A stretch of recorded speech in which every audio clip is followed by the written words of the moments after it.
tôt le matin. Donc, je regarde le message de Pape Diaye, il me dit Anna Khalis. Anna Khalis, voilà. Donc, c'est parti pour votre matinale sur la Sen TV, votre dose matinale avec le duo qui s'installe. Fabrice Guema, bonjour. Bonjour Bambaye, merci de m'accueillir sur votre plateau. Et comme on est mardi aujourd'hui, alors on commence à sentir un peu l'organisme parce que lundi, c'était pas assez évident.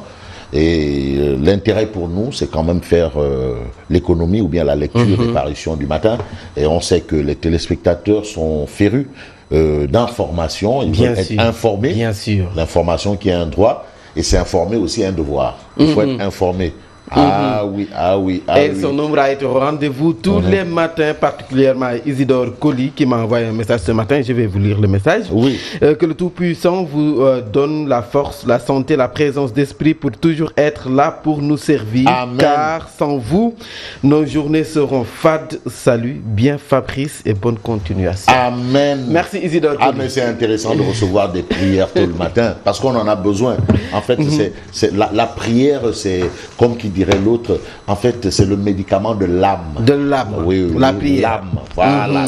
Tu sais, l'être humain, il y a le côté physique, il y a le côté spirituel. On peut même dire mystique. Mystique. Voilà, mystique. D'accord. Donc, c'est important. Merci Isidore Colli.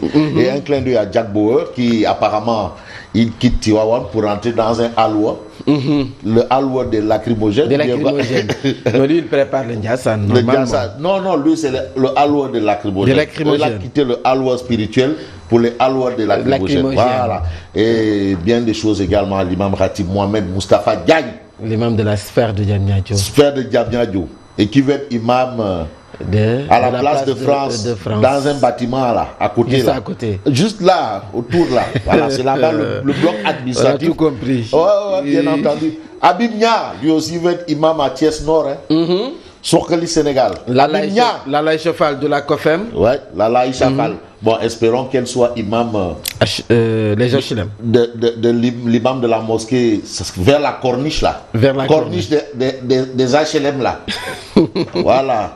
Tu sais, il y a une mosquée aussi là à côté du centre de santé des HLM. Des HLM. Ouais. Là-bas à côté, le côté là. C'est à côté. Voilà, vers la mosquée là. Voilà. Parce que il y aura beaucoup de mosquées. Ibrahim Ali qui sera imam de Abdallah Wallo. Mairie Abdallah Wallo. Mairie. JBC, imam de Orefondé. Non, lui, il a déjà reçu la bénédiction de Tierno Bokar Alpha Ba, calife général de Orefondé. Voilà.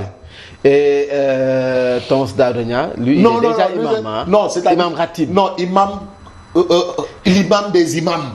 L'édile de la ville de Rufisque. Imam des imams. Non, mais actuellement aussi Tons, il est dans un aloua. Parce que lui, c'est après Gamou. Parce qu'après Gamou, il y a Gamou aussi. Il y a Gamouat. Voilà, Gamouat. Il y a le Gamouat. Lui, il est, non, quand même, un fils de Mouhadam, quand même. Bien sûr. Quand on est fils de Mouhadam, il faut, oui, hein. Donc, Mouhadam là. Tons Daouda. Tons. Clin d'œil à Ouri Cissé depuis Paris, la France. Et que j'ai souhaité joyeux anniversaire. Oui, et on a eu un débat intéressant. C'était autour du Khessel. Voilà, Ouri Cissé. J'ai suivi. Non, elle est intéressante. Non, mais c'est bon, c'est bien. C'est bon de s'intéresser. C'est des sujets de société. Bon, parce qu'on parle d'une question de santé publique. Le Khessel. Ça commence à devenir une question de santé publique. Ça l'est déjà. En tout cas, le débat est posé. Est-ce que c'est bien? Est-ce que c'est pas bien? Est-ce que c'est arabe? Est-ce que là on attend Iran? Bref. Iran. Voilà. Et sans oublier Babacar Cissé qui nous suit via Sen TV l'officiel depuis Paris, la France. Et Cissé, ouais. Merci Babacar. Henri Tchao. Pambal. La capitale. Pambal. C'est là-bas, c'est la capitale mondiale du Mohob. C'est quoi Mohob? Ouais, il faut demander à Félix Tchao. Félix qui est intendant. Tu dis c'est quoi le Mohob? Mohob. C'est un plat. Voilà, l'actualité très bien fournie et nous démarrons avec Abimia, Soukali Sénégal. Abimia. Ah non, ça c'est le Khalif général Koulou Thiès Nord. Ouais. Koulou Thiès Nord. Bon. Alors, l'actualité. Mais on commence par l'actualité, une très mauvaise nouvelle. Bon, en tout cas, une nouvelle pas du tout bonne. Et c'est Vox Populi. Parce que vraiment, Vox Populi nous donne une information qui fait froid au dos. On peut avoir Vox Populi. Tu sais, rien ne vaut la vie humaine. C'est compliqué. Il y a des situations assez compliquées. Ah, oh. Voilà. La santé de Il m'est même difficile de lire le titre. La santé de Habré inquiète. Ça, c'est un problème. Hissène Habré. Ça fait 6 ans, vu son âge. Et Vox Populi nous dit que le monsieur, même durant son procès, il a été victime d'une crise cardiaque. Ah bon? Chaque jour, il va à l'hôpital. L'âge, le vécu. Déjà, l'ancien ancien président de la République du Tchad, qui a laissé quitter, qui a fui pour venir se réfugier au Sénégal. On a ouvert les portes, les fenêtres, tout pour dire, monsieur, venez, on va vous accueillir. Teranga oblige. Les choses se sont déroulées et il s'est retrouvé au Cap Manuel. Mais là, la santé, ça ne va pas. Alors là, pas du tout. Alors, son état désormais incompatible avec la détention selon ses médecins. Mais vu son âge, ah non, Habré, c'est quand même... Qui dit Habré pense à ce combat contre l'impérialisme. L'impérialisme. Il s'est battu contre l'Occident. Il s'est battu contre Kadhafi. Attends. Hissène Habré. Ah oui. Il n'est pas n'importe qui. Depuis le début du mois de novembre, le président Hissène Habré a été vu chaque jour dans un cabinet médical. Waouh. Bon, pour sa santé qui se dégrade. Ah oui, c'est pas facile. Déjà 6 ans pour un Habré, il faut dire qu'il est costaud. Pour son âge. Rester 6 ans dans une prison, il faut dire qu'il est costaud. Habré peut être le papa de Karim Wade et de Khalifa Sall. Bien sûr. Bon. Donc ça, c'est une information que nous avons aujourd'hui. Et puis, on a fatwa de Tivaouane contre la prolifération de l'homosexualité au Sénégal. Vox Populi nous dit Jamra, ton ami Mamatar Gueye.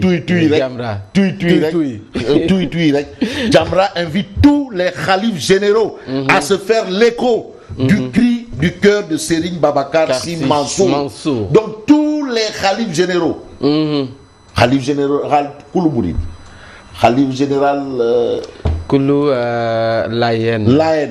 Khalif, tous les khalifs généraux. Kaolack. Khalif général de Orefondé. Bon, voilà. Donc ça, c'est ce que dit Mamatar Gueye ce matin. Alors, le quotidien du groupe des médias. Mais la tribune parle de justement cette question. D'abord, on appelle à la une. Imam Kanté Ndeyssan, vraiment lui il a été à la pointe de cette Imam histoire. Kanté. Ah oui. Ça lui a valu même des vertes et des pas mûres. Parce que vraiment il est foncièrement... Et des menaces de plainte. Des médiations. Parce qu'il a alerté. Mais il dit que non, alhamdoulilah, voilà. Imam Kanté salue l'engagement du calife de Tidiane. Alhamdoulilah. C'est ce que dit Imam Kanté. Donc finalement, enfin.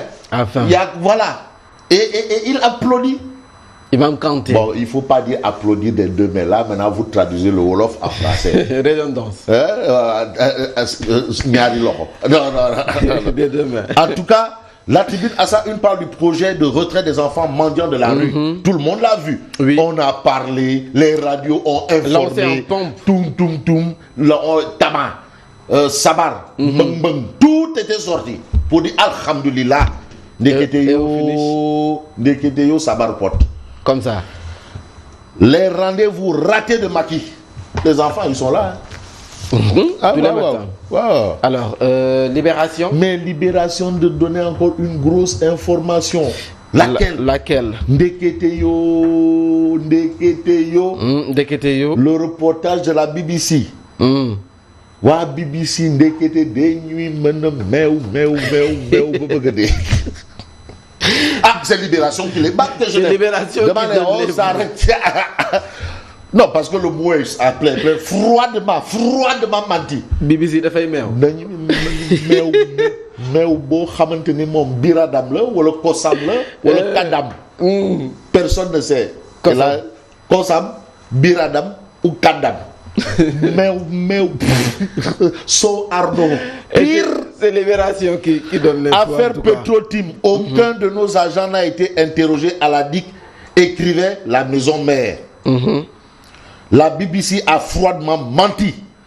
Ce ce qu'a dit aux enquêteurs Sanou Ndoye, directrice administrative et financière de la BBC pour l'Afrique francophone. C'est à lire. À lire. Parce que on a pris Boybi qui Raku Djambour, Raku président. Oui, aujourd'hui là, il y a Aliou Salradim. Alors, sur 400 000. Kautef, sur nous 400 millions de Keteyo. Si on se réfère à BBC là. Dal. Selon Libération. Alors, le quotidien. Mais le quotidien de révéler Mariam Soda Ndiaye.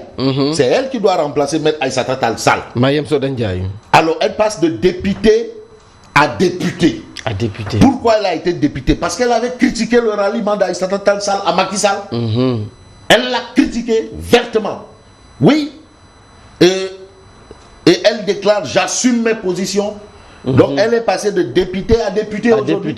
Donc maintenant les positions que Marème, les positions assumées là, il faut aller les assumer à l'hémicycle. À l'hémicycle. Bon, et puis revendication du SAES, le recteur de l'UCAD corrige le syndicat. Préoccupation du secteur de la pêche, Greenpeace alerte à Aliou Ndoye. Vraiment. Vraiment. Quel accueil. Quel accueil. Non, il ne va pas faire, il ne fait pas du bénévolat. Il va travailler. Greenpeace, vous hey, Lune. Comme Lune qui est Lébou. Lébou Ndoye qui est pour dire que Légui, voilà. Il faut préserver le bien des ancêtres Lébou. Voilà. Greenpeace avec les Mamadou Diop Tchoun. Alors l'observateur. Mais l'observateur, l'Obs révèle avenir politique de l'envoyé très très spécial du chef de l'État. Aïssata Tall Sall, une opposante au pouvoir, l'ambition piégée. Oser l'avenir. Bon moi, oser l'avenir. Oser l'avenir. Ndeketeyo, voilà, oser l'avenir. Elle a osé devenir. Elle a osé l'avenir. Elle a osé l'avenir. Envoyé très très spécial. Bon. Enquête judiciaire, nouvelle arrestation dans l'affaire des 750 munitions saisies à Pékès. Et puis on a l'affaire des 700 kg de cocaïne saisie par la marine militaire. 6 présumés narcotrafiquants envoyés à la prison de Rebeuth. Les Échos. Mais les Échos, refus de Souleymane Ndéné Ndiaye de répondre à la convocation du doyen des juges, où il ne sait pas où il fait exprès. Ça, c'est ce que dit Souleymane Ndéné Ndiaye. Dans les convocations, il est mentionné pour affaires vous concernant. Il confond avec citation à comparer où l'assignation a prévenu l'assignation à témoin. Le doyen des juges et Maître Souleymane Ndéné Ndiaye sont des camarades de promotion. C'est autre chose. Le témoin. Mais le témoin parle du budget. Bon, parlons d'abord de cette histoire de cocaïne. Et là, c'est Pam Ndiaye Soirée. Pam Ndiaye Soirée, il me dit Anna Khalis. Le témoin. Drogue. Saisie de cocaïne de 750 kg. Le témoin. Pam Ndiaye Soirée, Le témoin. Les ruptures de l'ère Macky 2. Voilà. Les ruptures de l'ère Macky 2, mais il y a cette histoire de saisie de drogue, les failles d'une belle prise. Et quand on lit l'article, on se rend compte qu'il s'agit quelque part d'un problème de communication. Voilà. Alors, critique. Pour terminer, à la une, journal critique. Moi, je veux que ce soit Mambay lui-même qui commente le journal. Qui ça? Les filles draguent leur prof. Les filles qui draguent leur prof. Mais Lolo, est-ce que Lou baisse là? Non. Est-ce que Lou yes là? Non. Ça, c'est caduc. Ça ne date pas d'aujourd'hui. L'histoire du monde. Mesdames, les filles qui draguent les profs, ça ne date pas d'aujourd'hui. Mais de l'ère de tonton Daouda Nia, non. Ça existait pas. Non. Chacun était à sa place, non. Non. Voilà. C'était tout pour ce matin, Fabrice. La minute Odia. Voilà, la minute Odia. Overdose. Quand moi signifie overdose. Overdose. Moulin fait. Calme-moi, Djambra est là-bas, Djambra. Djambra. Mamata. Tu as vu les barakis là, les barakis de Mamata. Voilà, Evo Morales qui est en train de fuir. Drogue dure il dit que lui, il a besoin de cette drogue dure appelée pouvoir.